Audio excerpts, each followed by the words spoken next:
Punca penumpang LRT lambat ke tempat kerja kerana masalah disiplin kaki tangan rangkaian pengangkutan integrasi deras Kuala Lumpur Rapid KL. Bukannya disebabkan kerosakan teknikal semata-mata. Itu pandangan kritis seorang pemerhati menggesa kaki tangan Rapid KL supaya bekerja dengan lebih proaktif serta berdisiplin bagi menjamin jadual waktu perjalanan sistem aliran transit ringan LRT di Lembah Kelang dipatuhi secara tepat kerana kelewatan tren walaupun tanpa gangguan teknikal tetap mengundang kemarahan rakyat.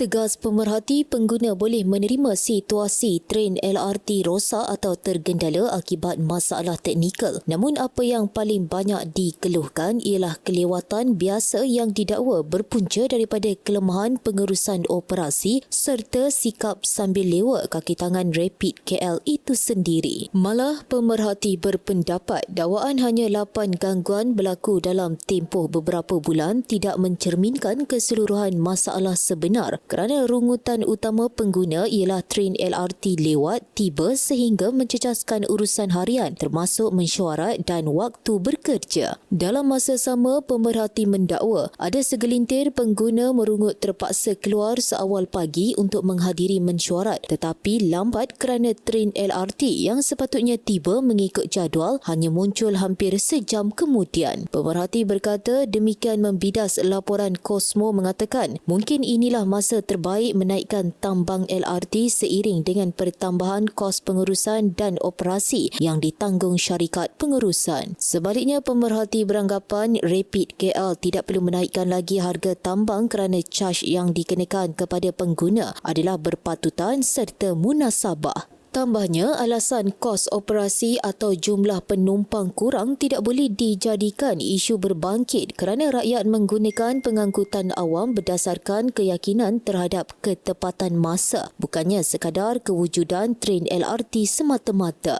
Mengulas lanjut, tegas pemerhati Rapid KL di bawah kelolaan Prasarana Malaysia Berhad Prasarana sepatutnya mencontohi ketepatan masa tren LRT dan Mas Rapid Transit MRT Singapura serta perkhidmatan Express Rail Link Sendirian Berhad ERL di lapangan terbang Kuala Lumpur KLIA kerana disifatkan sangat konsisten serta beroperasi mengikut jadual tetap setiap 15 minit tanpa gagal.